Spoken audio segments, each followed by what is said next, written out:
I think so many people are watching women's basketball right now. It all started from the national championship. Have you ever wondered what happens when a marketing masterstroke turns into a master of disaster? Have you ever seen a shoe drop so hard that the hype train derails before it even leaves the station? And I've been dealing with this for 2 years now. And understanding, negative things have probably... Angel Reese rolled into Indianapolis expecting to steal every headline and claim the All-Star Weekend as her own. In the middle of WNBA's biggest party of the year, she lit up the city with billboards and branded banners, all screaming, "Reese in your city." Banners hung on every corner, Instagram blew up with Reebok promos, and Reese's team even hijacked local hangouts. But while she was busy planting her flag, the real star of the show was forced to sit on the bench. We want to talk basketball right now, and who better than these three right here? I call them... Caitlin Clark, Indiana's hometown hero, went down with a groin injury just days before tip-off. Overnight, a frenzy turned to a fizzle. Ticket prices plunged almost 50%. Restaurants that anticipated sellout crowds sat half-empty. Hotel lobbies that once buzzed with chatter about Clark v. Reese now echoed with quiet disappointment. In less than 24 hours, the entire All-Star narrative flipped. From a rivalry for the ages to a cautionary tale and marketing gone horribly wrong. The big three, they're the three pros from ESPN, the analyst Al Duncan. Angel Reese's shoe drop was meant to be the moment she stepped out of Clark's shadow. Instead, it became the moment we all saw just how much energy and excitement the league has tied to one player. When Clark couldn't play, fans lost their spark. And when fans lose their spark, no amount of billboard blitz or social media stunt can light it back up. Been said about me, but honestly, I'll take that because look where women's basketball is. Those numbers don't lie. Before Clark's injury, average ticket prices for seats at Gainbridge Fieldhouse hovered around $121. After the announcement, they sank to $64. That's not just a dip. That's a record-setting drop that screamed momentum misplaced. Businesses in downtown Indianapolis got a real-time lesson in sports economics. Star power drives demand. And without it, the market craters. People are talking about women's basketball, but you never would think that we'd be talking about women's basketball. People are pulling up to games. Meanwhile, Angel Reese doubled down. Instead of pulling back and letting the league focus on recovery and solidarity, she cranked up the volume on her takeover campaign. Social media flooded with clips of her strutting through Clark's territory as if daring the injured star to respond. Fans called it opportunistic, critics labeled it tasteless. Even neutral observers couldn't deny that staging a slugfest in someone's home court while they're sidelined crosses a line. Celebrities coming to games, sold out arenas, just because of one single game. And just look. Then came the cherry on top. WNBA players used All-Star warm-ups to spark a pay equity protest, donning "Pay Us What You Owe Us" shirts, just as ticket sales and attendance showed the sport's fragility. It was a valid cause hampered by terrible timing. Viewers who had just watched demand evaporate because of one injury now saw the league airing its grievances at the height of a perceived crisis. The optics? Awkward. The backlash? Immediate. And through it all, Reese insisted the rivalry was real. She's only been in Clark's zone on game days, she said, and never won there. Which maybe is exactly why she tried so hard to manufacture her moment. But real basketball rivalries are settled on the court, not on billboards. Claiming victory when your opponent can't even suit up? That's not confidence. That's desperation. Ladies and gentlemen, Shanae Ogumake. By the end of the weekend, the message was clear. No marketing gimmick can replace the genuine buzz created by on-court excellence. Angel Reese's campaign backfired because it ignored the fundamental truth of sports fandom. Fans crave authenticity and competition. They want to cheer their heroes against worthy foes, not watch a one-sided spectacle manufactured in corporate boardrooms. The fallout didn't end when the final buzzer sounded. Social media lit up with memes poking fun at the timing of Reese's takeover. Fans shared side-by-side images of empty stands next to Reese's giant billboards. Even casual viewers who stumbled onto the story couldn't help but point out the irony. The stunt that was supposed to command attention instead became the punchline of the weekend. And Andrea Carter are all here, so we're going to look ahead. Local businesses felt the sting well beyond game night. A downtown pub that once planned a Reese versus Clark viewing party saw barely a handful of patrons. Street vendors who invested in custom t-shirts found themselves folding unsold merch at day's end. Uber drivers reported fewer rides, as many visitors stayed home rather than brave half-empty arenas. When star power fades, the entire ecosystem takes a hit. Sponsors began to rethink their strategies on the fly. Reebok's marketing team reportedly scrambled to adjust messaging after ticket prices crashed. An internal memo suggested cutting back on billboard spend and shifting budget to more basic product lines. Even Nike, which usually watches rival campaigns from afar, quietly re-upped its support for Clark-themed gear. In a battle of brands, timing and goodwill proved more valuable than any flashy billboard. To what we're going to see tonight and also tomorrow night. Elle, I'm going to start with you first. Meanwhile, the legacy of Clark's influence only deepened. Analysts noted that every time she steps off the court, her absence echoes louder than any marketing stunt. Ticket resale sites became a barometer for her pull. Without her, the numbers plummet. With her, they soar.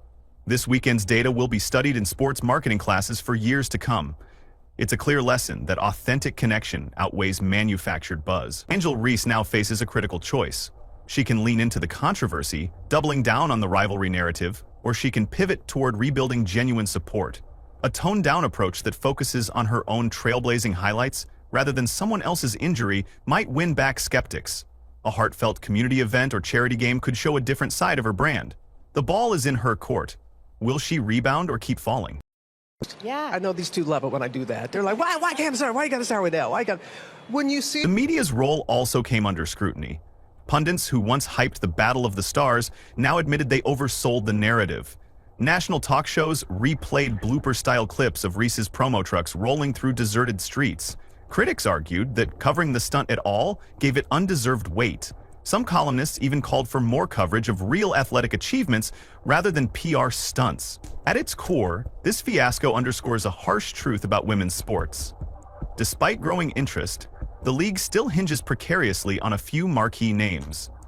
It means that when those names are sidelined, even for good reason, the whole house of cards trembles. True stability will only come when fans buy in for the collective story, not just one or two stars. That's a tall order, but it's the only way forward. Looking ahead, a rematch between Reese and Clark could settle the score properly. Imagine both superstars at full strength, competing head-to-head for real stakes. No billboards, no social media taunts, just pure, unfiltered competition. That's the kind of drama fans crave. It's time to let the hardwood decide. See the excitement in the league when you see the number of teams that are joining the league. For Reebok, this could be a turning point in how sports brands engage with athlete narratives. The lesson? Respect the game first, the hype second. A campaign built on community events, youth clinics, and real fan experiences might resonate more. Genuine stories of overcoming adversity and teamwork often outshine bold claims. In marketing, substance must lead style. Reese's next public appearances will be telling. A gracious acknowledgement of Clark's contribution to the sport could win back goodwill. An interview that highlights mutual respect rather than rivalry might shift the narrative. People respect honesty more than bravado. A subtle change in tone could rebuild bridges. What does it mean to you to see this investment in the league? I think you nailed it because, Fan forums remain alive with debate. Some defend Reese's right to promote her brand aggressively. Others believe athletes should never capitalize on an opponent's misfortune. The split shows how deeply people care about fairness in sports. It also reflects the high standards we hold our stars to. The economic impact in Indianapolis serves as a case study for cities hosting major events. Promoters now consider star availability as a core variable in forecasting revenue. Insurance policies for ticket guarantees might become standard practice. Local governments could demand contingency clauses from leagues. One player's injury shouldn't paralyze an entire weekend economy. a lot has been made about the ratings and how many people are watching and viewership, but on the court, Clark's recovery timeline will be watched closely. Even a short absence carries heavy financial weight for the league. Rehab updates will dominate sports news cycles for weeks. When she returns, expect a surge in ticket sales and media interest. Her comeback game could break new records. Angel Reese can still salvage her reputation. A genuine focus on her own game, dropping 30-point nights or pulling down double-doubles, will shift conversations back to basketball. Fans admire excellence on the court above all else. Show, don't tell. That should be her new motto. Reebok's next product drop could take cues from this misstep. Smaller, targeted releases around major games, rather than massive billboard blitzes, might build organic buzz. In-arena activations and pop-up shops can create local excitement without seeming invasive. Aligning with women's basketball clinics or youth programs offers authentic community ties. If you want to know real value, you know, Robin, you got to look at where the money resides. When the Golden State Valkyries... The broader WNBA sphere has its own lesson here. Building a league that thrives beyond one superstar means celebrating depth. Teams need to spotlight multiple players, creating a tapestry of compelling stories. When a franchise can market 10 stars instead of one, the impact of a single injury lessens. That's the blueprint for sustainable growth. As for the narrative of this rivalry, it's far from settled. The final chapter will be written on the hardwood, under the bright lights of stadium arenas filled with genuine excitement. Fans deserve that genuine contest, not a staged campaign built on desperation. When that day arrives, the real winner will be women's basketball itself. Until then, keep your eyes on the prize and your expectations grounded. Marketing will always play a role, but it can never replace the thrill of live competition, that primal draw. Fans roaring, players battling. A marketing stunt can't manufacture. It can only remind us that true sports moments happen in real time, with real risks and real triumphs. Announced they were going to expand in 2023. It was $50 million to have a team. Angel Reese's misstep in Indianapolis has left an undeniable mark on brand strategy in women's sports. In the days since All-Star Weekend, sports marketers have debated the balance between boldness and respect. A campaign that feels like a hostile takeover can alienate more than it attracts. Fans want to see athletes who uplift the game, not undermine its stars. Brands will think twice before staging a raid on another player's home court next season. Local community initiatives emerged as a clear winner in the wake of Reese's billboard bonanza. Youth clinics led by lesser-known WNBA players saw a surge in attendance, as families sought genuine connections over spectacle. Programs offering free tickets to underprivileged fans gained momentum, proving that grassroots efforts resonate more deeply than flashy ads. The league's long-term growth hinges on these authentic touchpoints. Corporate sponsors are now exploring partnerships that focus on social impact rather than rivalry. Expansion fee. When we announced a couple of weeks ago that we were adding 3 more teams to bring the total to 18. Financially, the weekend has become a textbook example of star dependency risk. Small business owners in Indianapolis now insist on contingency planning when negotiating event contracts. Hotel chains are asking for player availability clauses before finalizing block bookings. Even parking vendors shifted to tiered pricing models tied to individual athlete participation. The lesson? Diversify the narrative to safeguard local economies from the fallout of unforeseen injuries. Angel Reese's next move will be watched closely by fans and analysts alike.